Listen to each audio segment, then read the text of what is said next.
கர்த்தருடைய பரிசுத்த நாமத்திற்கு மகிமை உண்டாகட்டும். ஏப்ரல் மாதம் முடிந்து மே மாதத்திற்குள்ளே பிரவேசிக்கிறோம். 2025ஆம் ஆண்டு தொடங்கினது போல் இருந்தது. 4 மாதங்கள் ஓடிவிட்டன.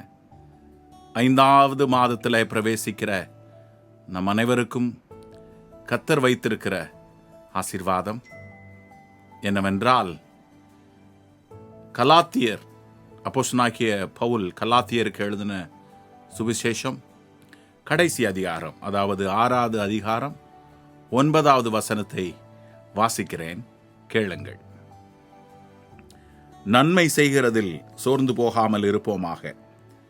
நாம் தளர்ந்து போகாதிருந்தால் ஏற்ற காலத்தில் அறுப்போம். என்னை கேட்டுக்கொண்டிருக்கிற எனக்கு பிரியமானவர்களே, கர்த்தர் இந்த மாதத்திலே நமக்கு கொடுக்கிற ஆசீர்வாதம் என்னவென்றால், ஏற்ற காலத்தில் அறுப்போம். ஏப்ரல் மாதம் முடிந்த பிறகு மே மாதத்தில் அறுப்போம். நிச்சயமாக இந்த வருஷம் முழுவதும் கர்த்தர் நல்ல பலன் என்கிற அந்த காரியத்தை அடிப்படையாக வைத்து நம்மோடு கூட இடைப்பட்டு வருகிறார். உங்கள் குடும்பங்கள், உங்கள் சபைகள், உங்கள் ஊழியங்கள், உங்களுடைய வியாபாரங்கள், நீங்கள் கையிட்டு செய்கிற ஒவ்வொரு காரியமும் நிச்சயமாக ஒரு பெரிய அறுவடையை காத்திருக்கிறது என்கிற நற்செய்தியை நான் உங்களுக்கு சொல்லட்டும். அருமையான தேவனுடைய பிள்ளைகளே, இந்த வசனத்திலே நாம் பார்க்கிறோம், நன்மை செய்கிறதில் சோர்ந்து போகாதிருப்போமாக. அநேக சமயங்களிலே நான் என்னதான் செய்தாலும் எனக்கு நல்ல அறுவடை இல்லையே என்று சொல்லி கலங்கி கொண்டிருக்கிற உங்களுக்கு நேரடியாக வருகிற செய்தி, சோர்ந்து போகாதிருப்பீர்களாக. ஏனென்றால் சோர்ந்து போகாமல் வானத்தை பார்க்கிறவர்களுக்கு, சோர்ந்து போகாமல் மழையை எதிர்பார்க்கிறவர்களுக்கு, சோர்ந்து போகாமல் பலனை எதிர்பார்க்கிறவர்களுக்கு இந்த மாதத்தில், மே மாதத்தில் ஒரு பெரிய அறுவடை காத்திருக்கிறது. ஒருவேளை இதை ஏற்ற காலம் என்று சொல்லலாம். சின்னவன் 1000 சிறியவன் பலத்த ஜாதியுமாவான். ஏற்ற காலத்தில் நான் தீவிரமாய் நடப்பிப்பேன் என்று சொல்லி கர்த்தர் வாக்குத்தத்தம் பண்ணுகிறார். அருமையான தேவனுடைய பிள்ளைகளே, நாம் செய்த காரியங்களுக்கு உடனடி பலன் இல்லை என்றாலும் தேவனின் நேரத்தில் அது வெற்றியாக மாறும். நம்முடைய நம்பிக்கையும் பொறுமையும் விசுவாசமும் நல்ல பலனை கொடுக்கும். நீதிமொழிகள் 11ஆம் அதிகாரம் 18ஆம் வசனம் இவ்வாறாக சொல்லுகிறது, துன்மார்க்கன் விருதா வேலையை செய்கிறான், நீதியை விதைக்கிறவனோ மெய் பலனை பெறுவான். நல்ல காரியம் உண்மையான பலனை உருவாக்கும். ஆகினாலே சோர்ந்து போகிறதற்கு இங்கே தேவையே இல்லை என்று சொல்லி நான் உங்களை உற்சாகப்படுத்துகிறேன். மே மாதத்திலே மேலான காரியங்களை கர்த்தர் செய்வார். சங்கீதம் 1:3 எல்லாருக்கும் மனப்பாடமாய் தெரிந்த காரியம். இரவும் பகலும் நான் வேதத்தை வாசிக்கிறேனே, நான் அவருடைய வழிகளில் நடக்கிறேனே.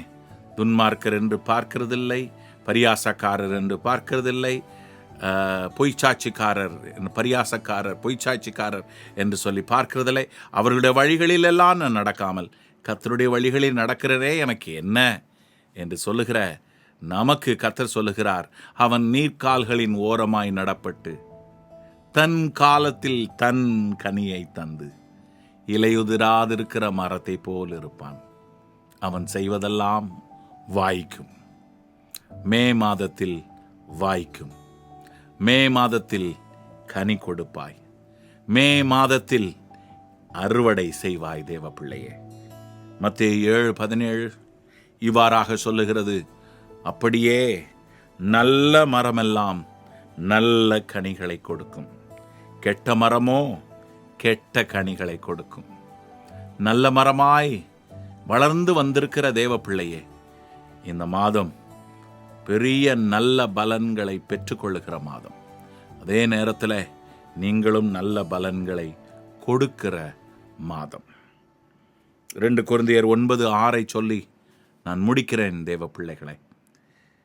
பின்னும் நான் சொல்லுகிறது என்னவென்றால், சிறுக விதைக்கிறவன் சிறுக அறுப்பான், பெருக விதைக்கிறவன் பெருக அறுப்பான்.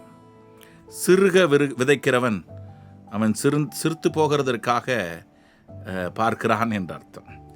பெருக விதைக்கிறவன் என்று சொன்னால் பெருகிறதற்காக விதைக்கிறவன் என்று அர்த்தம். நான் சொல்லுகிற காரியம் உங்களுக்கு புரிகிறதா?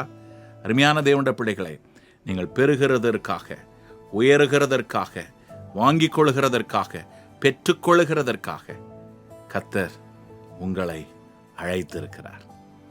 நல்ல காரியங்களை தொடர்ந்து செய்யுங்கள். நன்மை செய்கிறதில் சோர்ந்து போக வேண்டாம் தேவ பிள்ளையே. ஏற்ற காலத்தில் நாம் அறுவடை செய்வோம்.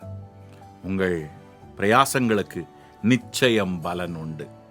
இந்த மாதத்தில் எத்தனையோ காரியங்களுக்கு செலவழித்தாகிவிட்டது என்று சொல்லி பெரும்பாடுள்ள ஸ்திரீயை போல கஷ்டத்தில் இருக்கிறீர்களா?